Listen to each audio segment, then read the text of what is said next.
జనసేన సోదరులు చాలా మంచిగా అడిగారు సార్. ఇన్ఫాక్ట్ ఒక సవాల్ ఇస్తారు వైసీపీ సోదరులకి. మేము ఇంతమంది అరెస్ట్ చేసినాం కదా, ఎవరినన్నా కొట్టిన ఆనవాళ్ళు, కొట్టి బలవంతంగా స్టేట్మెంట్ తీసుకున్న ఆనవాళ్ళు మీరేమో చూపించగలరా అని అడిగారు. వైసీపీ సోదరులు అది ఛాలెంజ్గా తీసుకోవచ్చు కదా సార్, ఎందుకు తీసుకోలేకపోతున్నారు? ఇన్ఫ్యాక్ట్ చెప్పాలంటే నందిగం సురేష్ గారు ఒకరోజు అరెస్ట్ అయ్యి బయటకు వచ్చిన తర్వాత ఆయన జైలు నుంచి రిలీజ్ అయిన తర్వాత ఆయన ఏం చెప్పారంటే, లేదండి నన్ను పోలీసులు ఎక్కడ ఇబ్బంది లేదు, అందరికి ఏదైతే ఫెసిలిటీ ఇస్తారో అన్ని ఫెసిలిటీ ఇచ్చారు సార్, నన్ను బాగా తీసుకోని చెప్పిన తర్వాత మరుసటి రోజు ఆయన మళ్ళీ ప్రెస్ మీదకి వచ్చి నన్ను తిట్టారు కొట్టారని చెప్పడం జరిగింది సార్. అంటే మొదట చెప్పింది రైటా, సెకండ్ చెప్పింది రైటా, మరి వాళ్ళే చెక్ చేసుకోవాలి. కూటమి ప్రభుత్వం క్లారిటీగా ఉంది సార్. నాకు తెలిసి ఇప్పటివరకు ఎవరిని కొట్టలా. వాళ్ళకి రాజ్యాంగ పరంగా ఎటువంటి స్వేచ్ఛ ఉందో ఆ స్వేచ్ఛను ఇస్తున్నారు, అరెస్ట్ చేస్తున్నారు, లోపల పెడుతున్నారు, చట్టపరంగానే వాళ్ళు వేసి మళ్ళీ విచారణకు పిలుస్తున్నారు తప్పించి అందుమించి ఏమీ లేదు సార్. ఎందుకంటే మితిన్ రెడ్డి గారిని అరెస్ట్ చేయాలనుకుంటే ఆ రోజే బలవంతంగా అరెస్ట్ చేసి జైల్లో పెట్టచ్చు సార్. ఆయనకి బెయిల్ వచ్చిన దాకుండి ఉంచారు, మళ్ళీ బెయిల్ వచ్చిన తర్వాత కూడా తగిన ఆధారాలు కోర్టు ముందు పెట్టి అపోజిషన్ లాయర్లు ఏం మాట్లాడకుండా చేసి అన్ని ఆధారాలు సబ్మిట్ చేసిన తర్వాతే అతన్ని రిమాండ్లో తీసుకోవడం జరిగింది. ఇక్కడ అన్యాయం అక్రమాలు ఆడ జరిగినాయి సార్, మరీ ఆలోచించుకోవాలి. ఇందాక చెప్తున్నారు పెద్దలు పాదయాత్ర వెంకటేశ్వర గారు 2019లో జగన్మోహన్ రెడ్డి గారు తొక్కుకుంటూ ముఖ్యమంత్రి అయ్యారంటే నిజమే. మీరు ఎవరిని దొక్కారో తెలుసా సార్? బాబాయిని దొక్కారు, అలాగే కోడికత్తి సీను దొక్కారు, అలాగే కులాల మధ్య చిచ్చు పెట్టారు, ఫేక్ ప్రాపగాండా చేశారు. ఇన్ని అక్రమాలు అవినీతులు చేసి ఇది చేసిన తర్వాతే మీరు ముఖ్యమంత్రి అయ్యారు సార్. మీరు ముఖ్యమంత్రి అయిన తర్వాత 2019-24 మధ్య మీరు చేసిన అరాచకాలు చూసిన తర్వాతే జనాలు మీకు 11 సీట్లు ఇచ్చారు. అది మర్చిపోతే ఎలాగా? ఇందాక కూటమిలో ఉన్న వివేక్ బాబు గారు చెప్తున్నారు, మీరు 11 మంది ఎమ్మెల్యేలు కదా, మీ ఎమ్మెల్యేలు మీ నియోజకవర్గ స్థాయిలో ఏమైనా సమస్యలు ఉంటే మా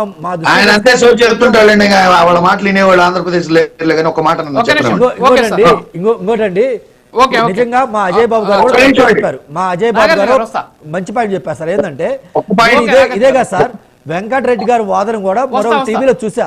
వాళ్ళు ఏం చెప్తున్నారంటే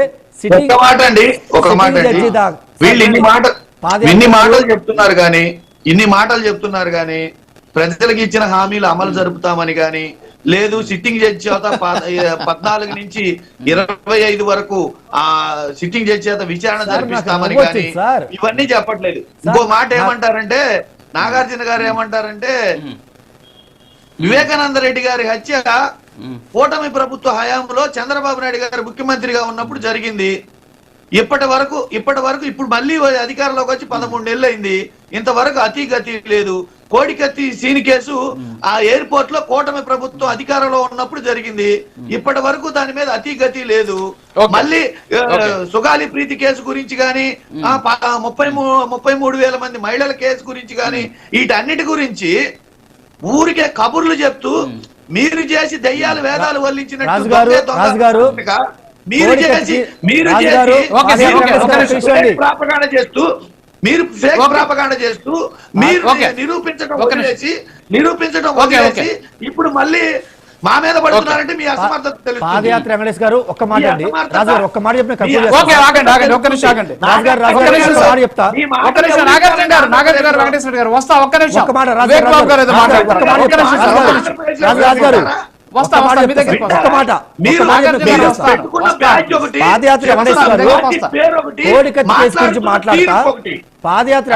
కోరికత్తి గురించి మాట్లాడతా ఆయన ఏం చెప్తున్నారంటే, దాని మీద మనం ఎందుకు కరెక్టే నాకు కాదు సార్ చెప్పాల్సింది.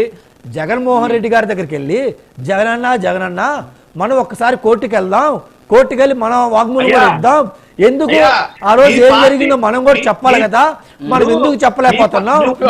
ఎమ్మెల్యే మనకి పెద్ద పని లేదు కదా,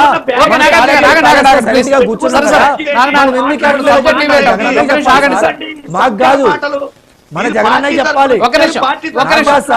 ఇంకోటి రాజు గారు ఇందాక మా అజయ్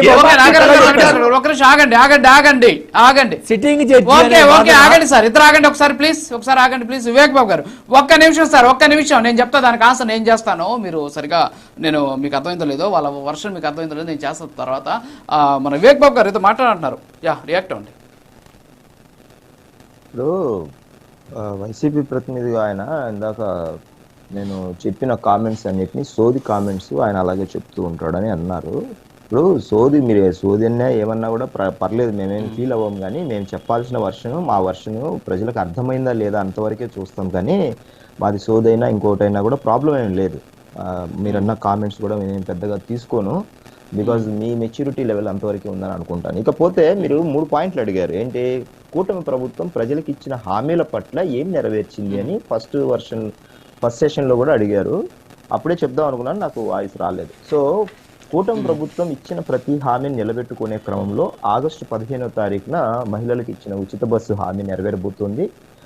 రైతులకు ఇవ్వాల్సిన డబ్బులకు సంబంధించిన డబ్బులు కూడా అది ఈ 2 జరిగాయంటే గిన కూటమి ప్రభుత్వం ఇచ్చిన హామీలతో పాటు నిరుద్యోగులకు సంబంధించిన ఉద్యోగ కల్పన అనేది ఒక కంటిన్యూస్ ప్రాసెస్ కాబట్టి అది జరుగుతూనే ఉంటుంది. ఆల్రెడీ గవర్నమెంట్ ఉద్యోగాలకు సంబంధించిన ఫారెస్ట్ డిపార్ట్మెంట్ కావచ్చు, టీచర్ల ఉద్యోగాలకు సంబంధించినవి కావచ్చు, ఇలాగా అన్ని సెక్టార్కి సంబంధించిన గ్రూప్ 1 గ్రూప్ 2కి సంబంధించిన ఇది పోలీస్ కానిస్టేబుల్ సంబంధించినది. సో అవన్నీ జరుగుతూనే ఉన్నాయి, మీకు మీ మీడియాలో కనపడవు కాబట్టి జరుగుతూనే ఉన్నాయని చెప్పేసి చంద్రబాబు నాయుడు గారు సీఎంఐ దగ్గర నుంచి చెబుతున్నారు.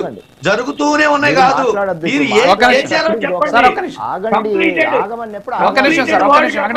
డిస్టర్బ్ చేయకూడదు. ఫ్యూచర్ టెన్స్ లో మాట్లాడటం ఎవరైనా మాట్లాడతారు. మీరు చెప్పండి స్వామి, చెప్పండి. ఒక్క నిమిషం సార్, చెప్తున్నారు. ఆగమన్నప్పుడు ఆగాల గౌరవంగా సార్. ఒక్క నిమిషం. ఇప్పుడు కూటమి ప్రభుత్వానికి సంబంధించి ఏమేం హామీలు నిలబెట్టుకున్నాము అనేది ఈ సంవత్సరం 13 నెలల కాలంలో మేము డే బై డే ప్రతిదీ ఎవిడెంట్ గా ప్రజల ముందు ఉంచుతున్నాము. ఒకవేళ మీరు చేయలేదు, లేకపోతే పలానా చోట మాకు తప్పు జరుగుతుందని చెప్తే డెఫినెట్ గా మేము దాన్ని సరిదిద్దుకునే ప్రయత్నం చేసుకుంటాం. మీలాగా అడ్డదిడ్డంగా వాదించము. మాకు ప్రజలు ఇచ్చిన మ్యాండేట్ మీకు ఏదైతే చేశారో అది మేము చెయ్యము. దానికోసమే మాకు 164 ఇచ్చారు. మేము మీలాగా ఏకపక్షంగా అందరినీ కొట్టేసి తన్నేసి లోపలేసేసి ఎవడరా మనకు అడ్డం చెప్పేవాడు ఎవడు సంపుతాము ఆ టైప్ చెయ్యము అంటున్నాము. కూటమి ప్రభుత్వం ఇచ్చిన ప్రతి హామీని నెరవేర్చుకుంటేనే మీరు చేసిన ప్రతి దోపిడీకి సంబంధించి ప్రజల ముందు ఉంచడానికే మాకు 164 ఇచ్చారు. కాబట్టి ప్రతి అంశంలో ఇందాక గొడ్డలిపోటు గురించి మాట్లాడారు. మా హయాంలో అదే కూటమి ప్రభుత్వం 2019 టైంలో 14-19 చంద్రబాబు గారి పాలనకు సంబంధించిన టైంలో జరిగిన ఎలక్షన్లో టైంలో జరిగిన ఆహత్యలో తర్వాత మీరు దాన్ని సిబిఐ కావాలడిగిన నోటుతో గవర్నమెంట్కి వచ్చిన తర్వాత సిబిఐ పక్కన పెట్టి సొంతంగా చెల్లెలు వెళ్ళి హైకోర్టు సుప్రీంకోర్టుకి వెళ్ళి వాదించుకొని తెచ్చుకున్న సిబిఐ కేసు అది. కాబట్టి మీరు వివేకానంద రెడ్డి గారు హత్య కేసు గురించి మాట్లాడకూడదు. కోడికత్తి గురించి అంటే సాక్షాత్తు బాధితుడిగా ఉన్నటువంటి వ్యక్తి కోర్టు మెట్లెక్కలేదు. 4 ఏళ్ల పాటు అకారణంగా అన్యాయంగా ఆయన లోపల ఉండిపోయాడు. 3వ కేసు వచ్చేసి ఇంకో కేసు ఏదో చెప్పారు, గొడ్డలిపోటు, కోడికత్తి కేసు, ఇంకో కేసు ఏదో చెప్పారు. సో ఈ 3 కేసులకు సంబంధించి అలాగే ముఖ్యంగా మీ జనసేన అధినేతకు సంబంధించిన వాగ్దానం సుగాలి ప్రీతి కేసు 33,000 మంది మహిళలు మిస్సింగ్. ఆగండి. ఇప్పుడు సుగాలి ప్రీతి కేసు కూడా మా చేతుల్లో